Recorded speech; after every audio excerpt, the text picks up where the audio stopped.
Yo, what's good everyone, it's Napzzzx. Today I got y'all with the best Rebirth Island / Warzone 3 movement guide. I know some of y'all have been highly requesting this video, so here it is. Today I'm going to be going through all the movement techniques you can practice to go from bot to pro movement in Warzone.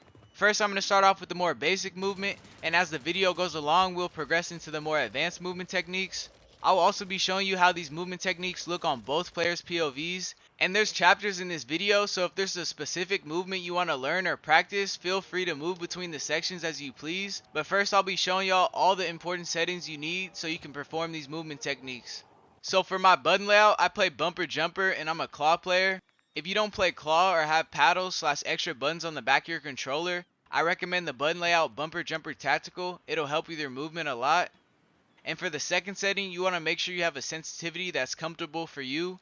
Me personally, I play on 1313 sensitivity with a 0.85 ADS multiplier. If you're playing on a lower sense and are considering switching to a higher sense, I recommend you lower your ADS sensitivity to about 0.90 or 0.85. It'll help with your aim a lot. The third setting you want to make sure you have on is automatic tactical sprint. This will make it so anytime you move your left stick, you will get the fastest sprint animation. And this helps a lot with having fast movement and breaking cameras. This fourth setting you want to make sure you have on is single tap sprint as your tactical sprint behavior. This will help a lot with snaking, and it'll make it so you only have to press your sprint button once to start sprinting, which helps make your movement feel a lot smoother and faster. This next setting you want to have on is grounded mantle. This will make it so you can climb ledges super fast, and you can even use it to break people's cameras in certain situations. For the sixth setting you need to have is your slide / dive behavior. You want to make sure it's on tap to slide or hybrid. This will make it so you can slide cancel and dolphin dive without having any sort of delay. And make sure y'all have your plunging underwater setting set to free. This will make it so you can jump out of the water without having a mantle, and you'll also be able to shoot while coming out of the water. For your ledge climbing behavior, set it to mantle only. This will help with climbing a lot faster and is connected to grounded mantle. And for the last setting, I'm sure most of you have it already, but make sure you have your armor plate behavior set to apply all instead of apply one. So, for the first movement technique we're going over is the two different types of sprinting in Warzone and how to slide cancel. The two different types of sprint are called tactical sprint and regular sprint. The fastest way you can move around the map is with your tactical sprint, and this is when your gun is up in the air like this. But you will eventually run out of tactical sprint and go into a regular sprint animation, which is so much slower and it doesn't allow you to be as prepared for gunfights. But sadly, unlike Warzone 1, in Warzone 3, slide canceling does not reset your tac sprint, but you can still use it to help yourself get around the map faster whether you have your tactical sprint or your regular sprint. So to slide cancel in Warzone 3, there's actually two different ways. The first way is to go into a tactical sprint and press your crouch button once to start sliding, and then to cancel the slide, press your jump button once. You can also slide cancel by pressing your crouch button twice like Warzone 1, and then pressing your jump button once to cancel the slide. But both ways are equally as good, so I recommend you pick whichever one is the easiest or most comfortable for you.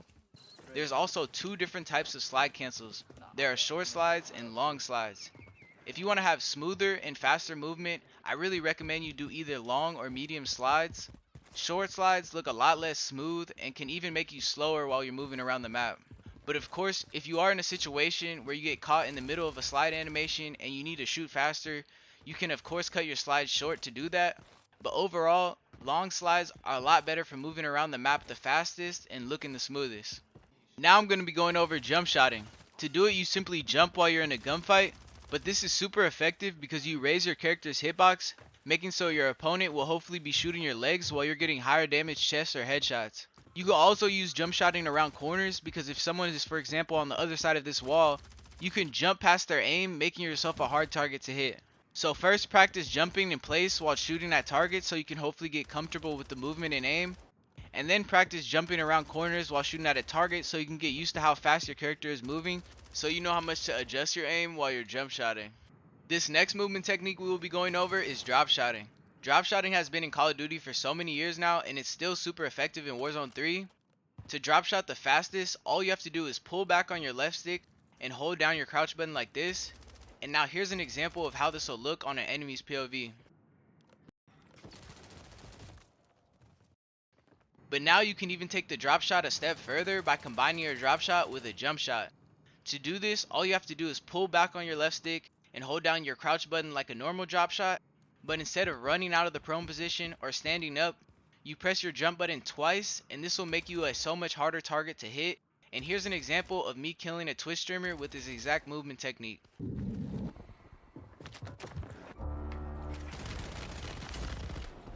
Why did everyone have their loadout? Now I'm going to be going over Dolphin Diving. Dolphin Diving can be used in many different ways, but it's most helpful for when you're trying to do jump spots or jump from roof to roof in Warzone. You can also use Dolphin Diving to get a boost when you jump off of a building and pull your parachute, and this basically makes it so you can fly farther than you would if you were to just jump off the building normally and pull your chute. Dolphin Diving is also great for quickly getting behind some cover while getting shot at. And the best way to use dolphin diving in gunfights is by doing a ledge hop or a dolphin hop. To do this, you need to run up to a ledge and time the dolphin dive so your back legs are hitting the ledge or edge of any surface.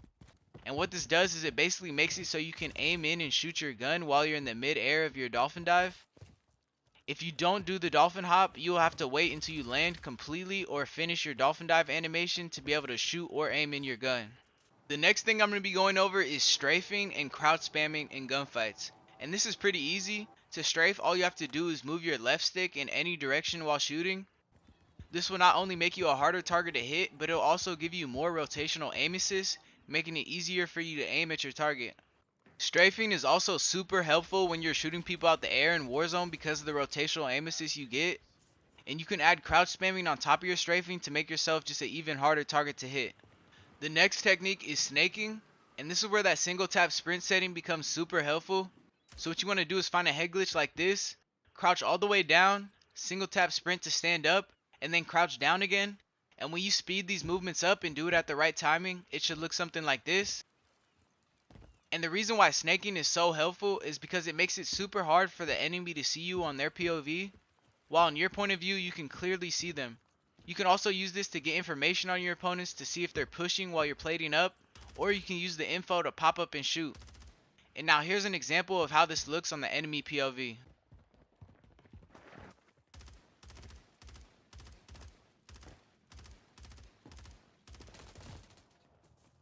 Alright, so now we're going to go over how to do the switcheroo, and this is more of an advanced movement technique, but basically what you want to do is combine your slide cancel with a jump shot, or a jump shot with another jump shot. And basically what you're doing is switching directions really quick, making it hard for the other player to aim at you. And this is really effective in close range gunfights or in a building, because at that close range the enemy is going to have to quickly turn his entire screen from one direction to the other, throwing off his aim completely. And breaking cameras is all about using movement to get out of the other player's line of sight, making it an easy kill for you. So now I'm going to talk about how you can use slide canceling to break people's cameras, and basically what you want to do is practice switching directions left to right with your slide cancel, and this works really well when you're in close range gunfights or have stims, but basically you're constantly redirecting your movement, and the point of doing this is to make yourself a harder target to hit and to break people's cameras. The next thing is how you can jump out of the water without mantling, and how you can come out of the water shooting at the same time. To do this, you have to make sure you have your plunging underwater setting set to free, and what you want to do is swim down and then swim up at an angle, and while you're swimming up, spam your jump button and you'll be able to jump out of the water without mantling.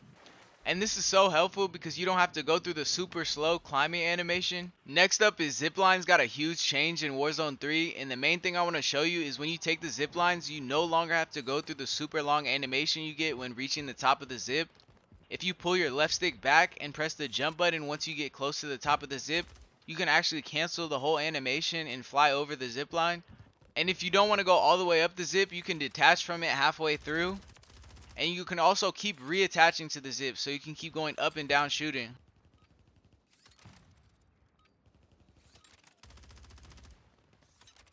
And one thing to keep in mind is when you're doing any of these movements, make sure to keep your centering or your center dot in the middle of your screen where you think somebody's going to be. I promise this will help you win a lot more gunfights, and it'll just help you be overall like more prepared in more situations. Now this is the end of the movement guide. If you have any questions, let me know down in the comments below and I'm going to answer all of them. And also if you want to see me do these movement techniques in action or see my full settings like all my settings, check out the video below. And if you enjoyed the vid, make sure to drop a like, comment, and subscribe if you're new. Love y'all. Peace.